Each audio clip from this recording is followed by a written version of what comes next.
tonight's event is about living high, and it's the remarkable story of June and Farrar, their trust in life and courage to be unconventional, offer inspiration and a compass for today's world. Skye Burn will read from the new edition of Living High and share previously unseen photographs, original recordings of Farrar's songs, and an introduction to the June and Farrar project. Skye Burn, producer of the June and Farrar project, grew up on a small island in the Salish Sea where she attended a one-room school and lived in a log cabin without electricity or running water. June and Farrar were her grandparents. They instilled a love for humanity and commitment to creativity, which have been Skye's lodestones. Her previous works include the Flow Project, which influenced global arts, education policy, and leadership education, Revitalizing the Love of Life, a solo dance and singing performance, and The Story We Are Living, a literary work which addresses religious tensions in the U.S. Just another reminder, on June 24th at 2 p.m., Skye will be bringing Living High to Linden, so if you like the event, come check it out there. And yeah, let's give a round of applause.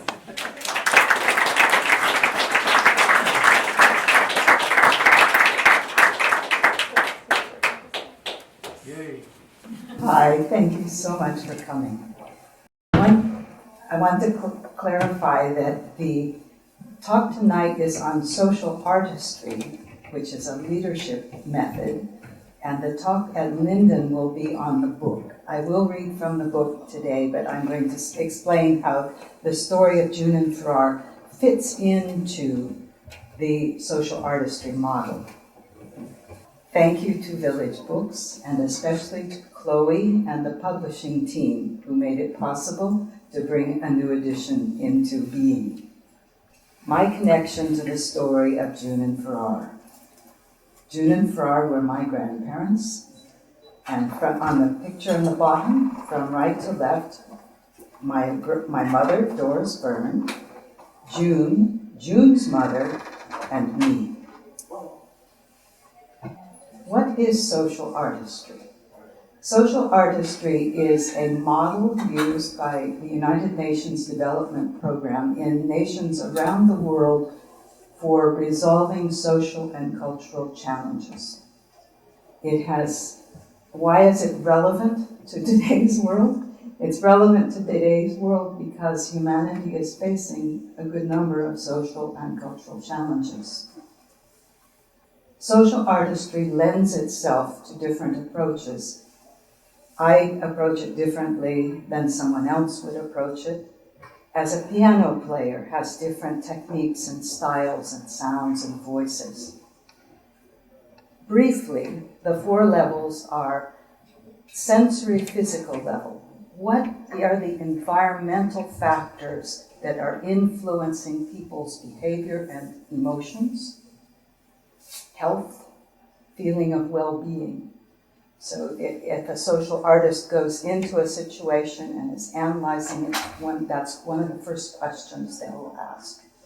Psychological, historical. What are the historical factors? What kinds of traumas may still be unresolved in that culture? The mythic, symbolic. What are the stories that people tell themselves or we tell ourselves about what we are doing and why we are doing it? And the integral, unitive level. How does what's happening in this locale relate to what is happening globally? And the skill sets that go with that, quickly.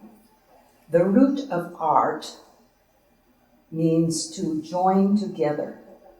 Specifically, what artists join together is an intangible content. Artists create tangible forms, material forms, it could be a dance movement, that embody and reveal something intangible. The principles and practices of art making are the work has a life of its own. Artists create space for the work. They surrender and trust the process. They respect the creative value of conflict and resistance. And very often they have a kind of somatic knowing. When an artist says, I know it's right. How do you know that? Well, maybe a little tingle in the arms or on the legs or in the head or some kind of feeling in the gut.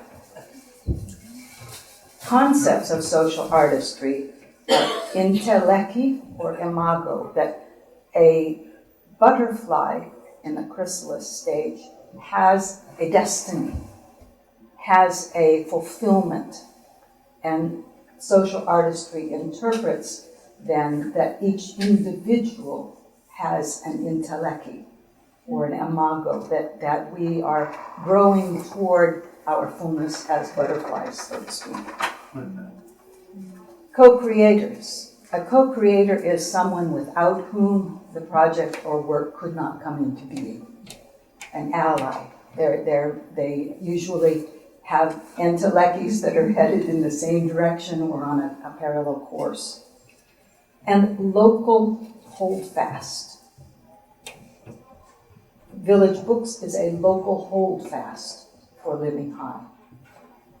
The Bellingham community, the San Juan Islands, where their story is known, is a local holdfast. It is from this local holdfast that the project can go out into the world. A trim tab assumes that humanity is on a journey. A trim tab is a project that can change that journey a little bit. In a great big freighter, the big, huge rudder on a ship, with inside that rudder is a tiny little rudder for making small adjustments, and that's called the trim tab. And joy, that the ultimate gift is to create a culture or a society that brings joy to humanity. So those are basic principles. This cabin, the picture of the cabin, which still exists near Fairhaven College, is another holdfast for the June and Farrar project. Who originated social artistry? Jean Houston originated social artistry. She is the chancellor of Meridian University, which is the only institution in the world that teaches and offers a PhD in social artistry. The other people mentioned here are her co-creators. Jan Sanders developed the curriculum, and Peggy Rubin helped Jean source the ideas, as did Elizabeth Rothenberger. What makes the June and Farrar project social artistry? It is locally grounded and scalable. It resonates and connects across the 4 levels. It awakens a spirit to be embodied and revealed in our behavior, and it recognizes something essential about human nature. And Tracy Spring is a marvelous co-creator. She listens with her heart. Who were June and Farrar? June and Farrar met and married in 1919, at the end of World War I. June was living in a little log cabin near Washington, D.C., and Farrar went walking. He was stationed nearby, and he came across the cabin and he took a photograph. That's his shadow in the foreground. And June wasn't there. The cabin was empty, so Farrar left a note and saying he would return and bring a copy of the photograph. So here is a description of June and Farrar and their I was the eldest, over-responsible child of a Methodist circuit rider in Alabama. I had helped bring up a family of 8. Life for me had been serious enough in one sense, but happy and carefree too, practically living in the woods, finding all my pleasures there. Hickory saplings for horses, pine needle slopes for toboggan runs, erosion gullies to play hide and seek in, wild persimmons and plums, sassafras root for tea, hickory nuts, black walnuts, chestnuts, chinkapins, and muscadines for treasure trove, to say nothing of the fall gathering of tall grass for brooms, the only ones we knew for a long time. Yet along with this outdoor life was the too finely drawn seriousness of Methodism, a straining after impossible perfection that left despair in its wake. Joy in the woods was the only pleasure in which I felt no guilt. Like his father, Farrar had civil engineered a while before the war, but no profession or job or adventure could permanently engage his restless spirit. "But what do you plan to do?" my responsible cabin mate used to ask him when he would so gaily build air castles. "Not keep my nose to the grindstone anyway," he would say. "But how do you expect to live? It doesn't take much money to be happy." This cabin is my idea of what a house should be. Just a wood pile with a hollow place in the middle to crawl into at night to get in out of the rain. The grass, trees, flowers, the sun, moon, stars are the enduring things. Why insulate yourself away from them with laboriously constructed piles of junk? A man could work with a pick and shovel for 3 days a week and have a place like this with all the rest of the time to enjoy it. I'm going to play a song of Farrar's. Some folks are never satisfied with life. They want so much they fill their years with strife.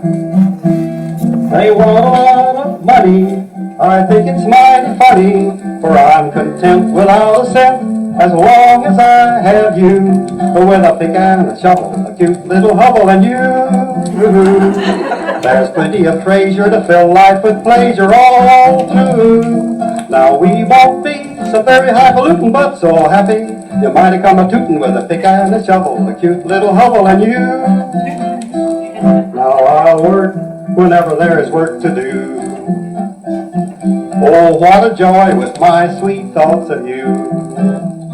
But when it's rainy weather, we'll stay at home together and laugh and sing and everything, and never will feel blue, with a pick and a shovel, a cute little hovel and you. There's plenty of treasure to fill life with pleasure all through. Now we won't be so very highfalutin, but so happy you might have come a tootin' with a pick and a shovel, a cute little hovel and you.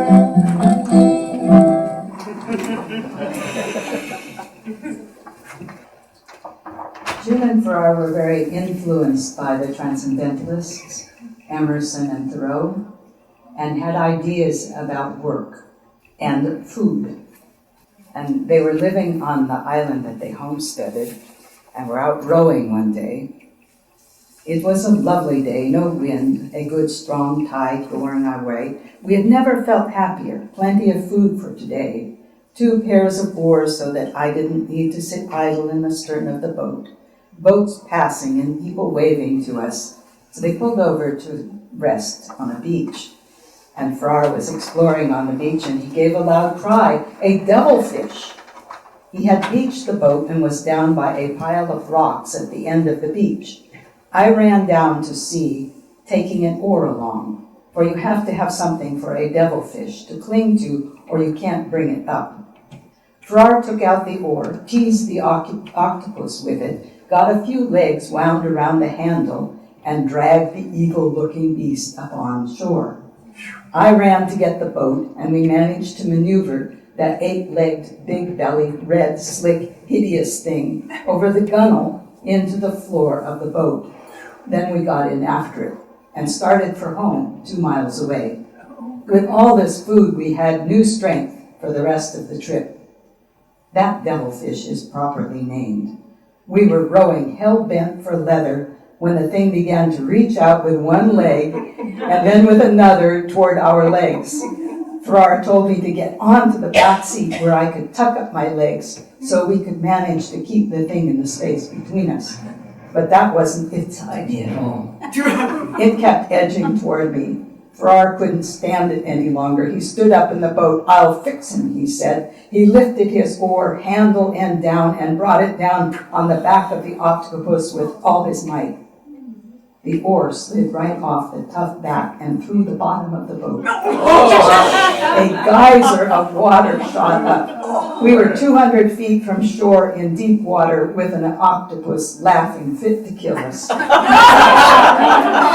Farrar grabbed one of my oars, left his plugging the hole as best he could, and with the unmatched pair rowed for dear life.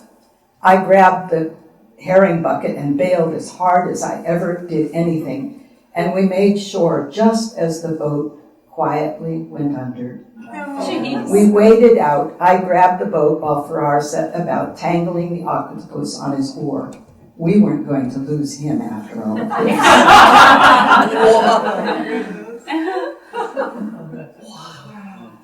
So this is an example of where June's writing evokes something intangible. One summer day, it was August, we were rowing lazily along over the full-breasted water when we saw an immaculate, cool-looking lighthouse tender sweep in through the pass and come to anchor in Roach Harbor. Officers in cool white stood about on the deck. Now, Farrar and I were contented as porpoises. But that day we were tired and hungry. We were wearing shorts and sleeveless shirts. We were thin from lean meals, brown from exposure. Our hands were rough and hard. Was there about this clean, cool, big ship that made us homesick for something else? A phonograph was playing and Alma Gluck was singing "In the Land of the Sky Blue Water." Farrar looked at me, a queer, lonesome look. "What does that make you feel like?" he said. "Like going some far place." "Me too. Where shall we go?" All spring we had watched the purse-seine boats going up to Alaska in pairs. People around here talked of Alaska as familiarly as they spoke of Seattle. "Seymour Narrows," they would say, and we said, as we said, Spivey Channel. The Inside Passage, Queen Charlotte Sound, the Aleutians, names of romance, calling names. "Let's go to Alaska," I said. And Farrar said, "All right," and turned the boat around. "We'll go back to the harbor and advertise this boat for sale so we have some money to get to Seattle on," he said. We rowed back. Farrar went up to the dock and wrote his advertisement on a bulletin board outside the store. "For sale, 1 rowboat and trolling outfit, $30. Farrar and June Burn, Sentinel Island." So they went to St. Lawrence Island in the Bering Sea. Can you read that okay on the screen? No. No? Okay. Do you want me to read it? The village of rounded walrus skin igloos is utterly silent. The gray sky darkens. The line of sea far out on the point is black silence. Snow falls on snow, quiet as thought. Night comes down. There are no stars. Now the falling flakes are no longer visible against the white darkness. Nothing can be seen except the dark forms of houses, which might be sounds. So much to sight and hearing scene one. So much do sight and hearing seem one up here in the far north. The psychological historical level. So those were the sensory physical. You got a real strong sense of their lives. The psychological historical level. Farrar wrote, "To be yourself, to live true to your own nature, to fruit in your own way, that's heaven." That's a concept of enteleki. So the questions one might ask on this psychological historical level are, what psychological historical barriers impede our ability to live true to our own natures and fruit in our own ways? Work. Here, what you read on the screen is one thing, and what June wrote is one thing. She wrote this book in 1940, it was published first in 1941. She had these experiences on St. Lawrence Island 100 years ago. The attitudes that she brought and Farrar brought to their work with the Bureau of Education reflect their colonial attitudes. They're embedded in them. And we were tempted to say, okay, to expunge all that from the book, but we didn't change a single word. So they learn from the Eskimos that if you don't live as you go, you won't live at all. Since occupations fill most of our time, they must be made interesting, lively, delightful. They've got to be, or at least seem, important. So that speaks to one's sense of purpose and meaningful work. Food. In the 1950s, after World War II, June earned her master's in soil science and nutrition, and from Dr. Albrecht. The concept of soil fertility, she wrote, as Earth's greatest gift to man and as man's responsibility to maintain, as a source of man's nutrition, and in the most literal sense, and also, therefore, the source of man's behavior, should be given to every farmer. So she studied with Dr. Albrecht, who researched the correlation between soil health and well-being. And what are the obstacles that we have in our culture to living with that consciousness of that connection?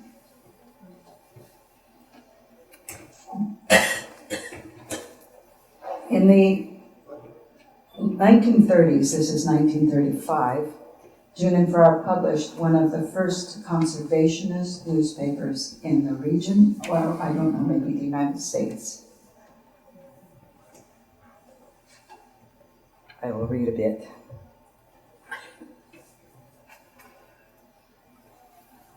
I was forever getting the sounder. June had a southern accent. I can't quite duplicate it, but it was quite sweet. And her voice was much higher than mine. I was forever getting the sounder into somebody's bad grace. We fought for the cause of conservation, the most vital economic issue of the Northwest, though not the most popular with businessmen.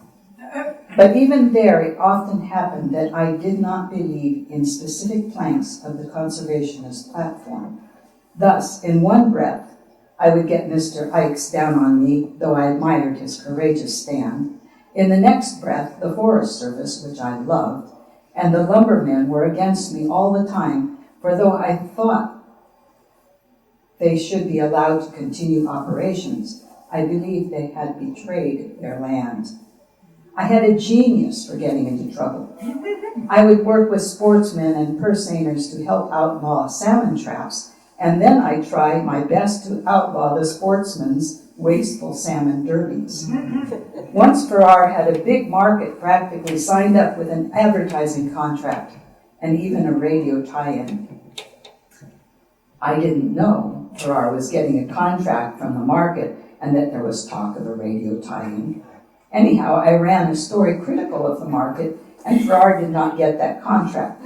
He never blamed me for it. He said if we couldn't make the journal pay by telling what we thought was true, we'd fold. We folded. I don't mean to suggest that ours was a heroic failure. Conservation was the only heroic cause we upheld. No, it was a good, hearty failure, but not heroic. We poured all our time, energy, and hope into that publication, but it wasn't enough. It had been a merry-hearted little journal that often made people laugh, and sometimes made them angry, but too often it left them indifferent, and that was fatal.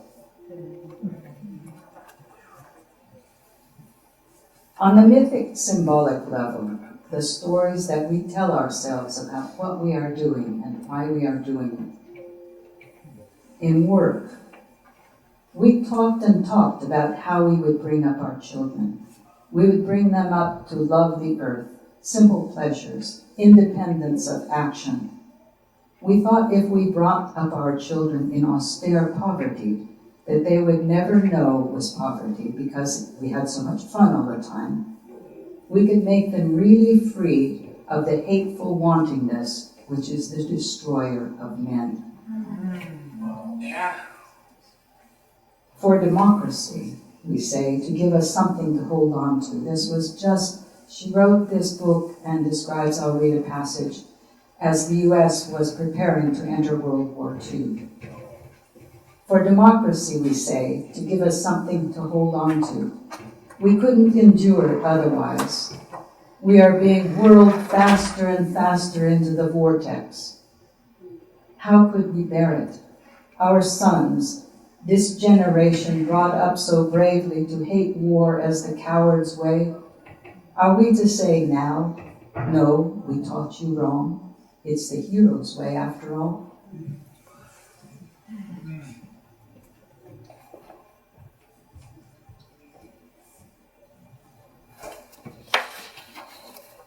So at the end of the book, June and Bob, the son on the left, who's my father, walked across the U.S. Farrar was barnstorming across the U.S. singing as he went, and they were walking. Except for rainy nights, Bob and I slept outdoors. Late in the afternoon, we would stop in a town to buy bread. Butter, bacon, fruit, a vegetable, 2 potatoes, some fresh milk and meat, and set out along the road until we came to a good camping place, beside a stream or under a tree in a pasture. And she describes, sleep, flat on the ground, sleep under stars, sprinkling down their beauty through the leaves, sleep in the deep, soft grass, or on pine needle beds, in oak leaves. In the early mornings, I used to lie looking up into the leaves, thinking about my boys in a world gone mad. What would become of my sons, of young German, English, French, Russian boys? Lying there so close to the ground, my sons became all sons, I one mother, with the pity of every boy whistling in this dark, tearing me to bits. The unitive integral level, how what's happening locally is tied into what's happening globally. Farrar wrote about work, the theme of work. We are also a part of everything in the past and future.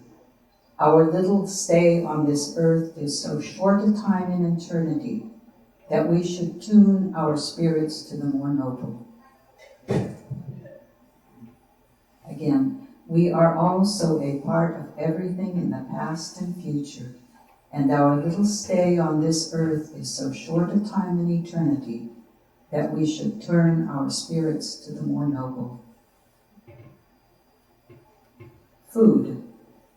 After World War II, my father came back from World War II with, now you'd say, PTSD.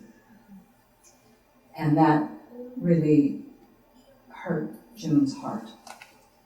And she and Farrar decided that what they would do, together we began to go all out for nutrition and agriculture as the American needs we wanted most to help supply.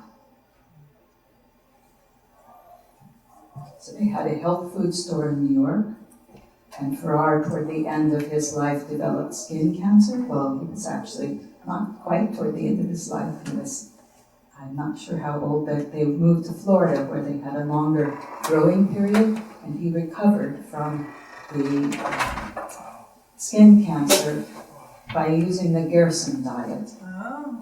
And having organic food. And when June began to become quite frail, and Farrar took care of her and moved back to Arkansas. And they both lived out their final years in Arkansas. So the June and Farrar project has 3 phases. We've published a new edition of Living High. So phase 1 is done. Phase 2 is to produce an audio edition of Living High, which I will read and Tracy will edit, record some of Farrar's songs, rework for our song, I Want a Yes, Yes Baby, to create a call and response duet, compose and record songs for June's voice, and weave the songs into the audio edition. And phase 3, work with local screenwriters, co-creators, to produce a script based on the story of June and Farrar, including post-World War II. And to support the project, you can join the June and Farrar Facebook page, check out the website and spread the word, and contribute to our Kickstarter to fund phase 2. And that is the end.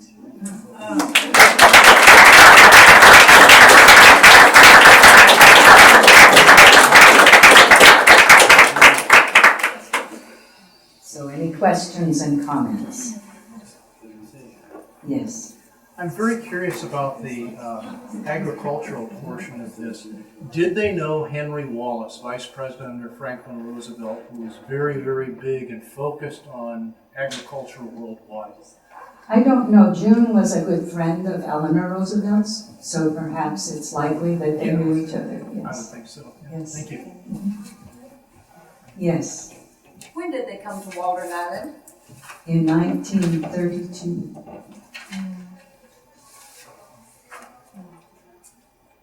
Yes? When did you start on this project? Tracy, well, I've been carrying the vision quite a while, at least since the early 90s.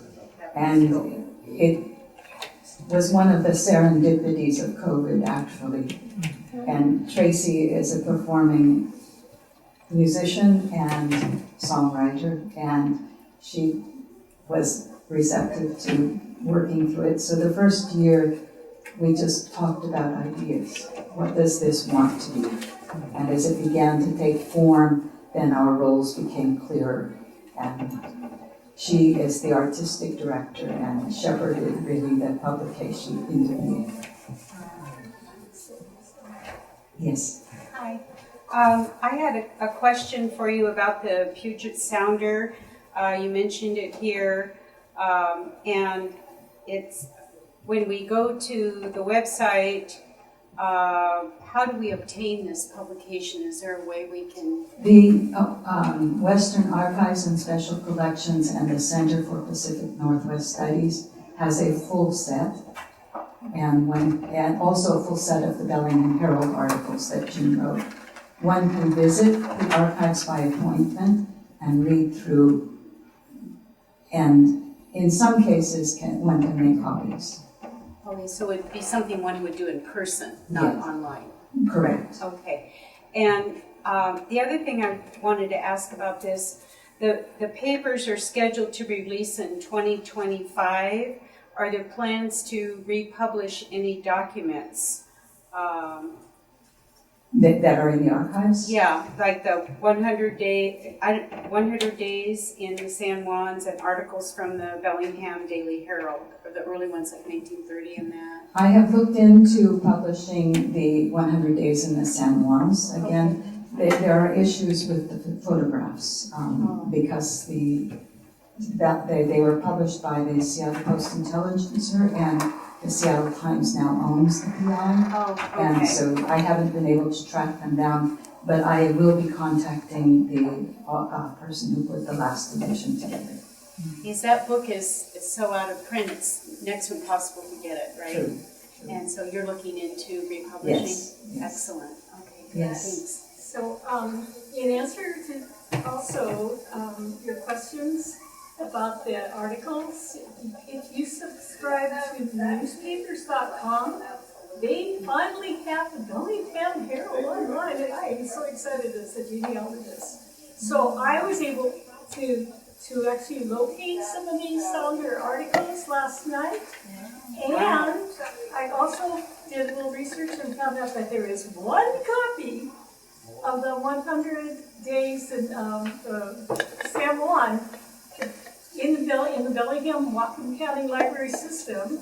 Wow. And I have a hold on it. But I have requested.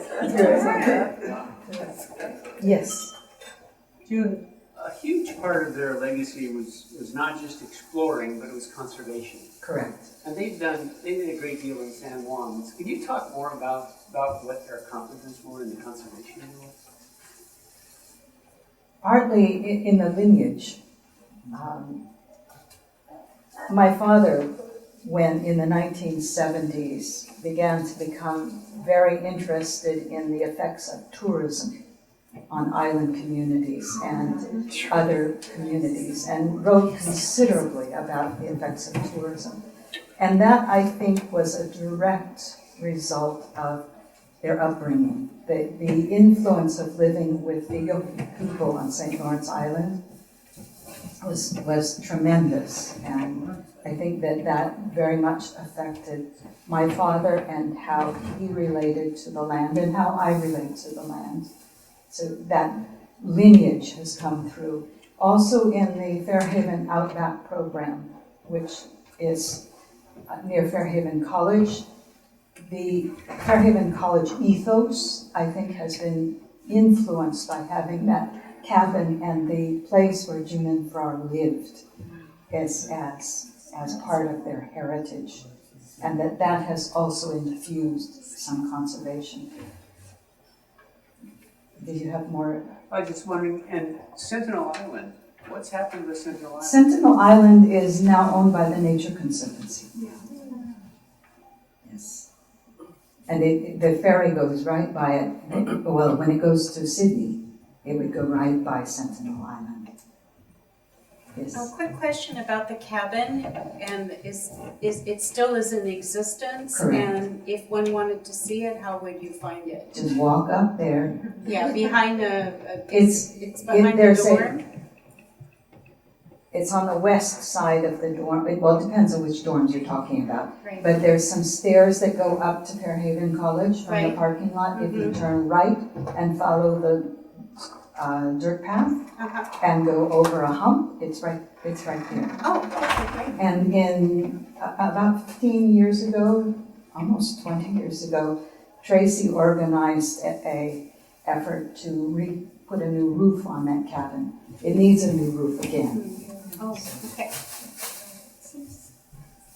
Seems like looking at that cabin, like so, to protect it, to keep vandals from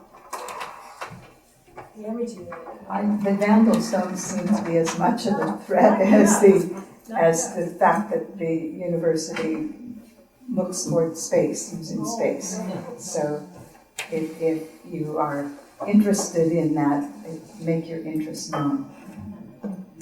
Any other questions? Yes, Tracy. When does the Kickstarter run? It ends the end of July. Yeah.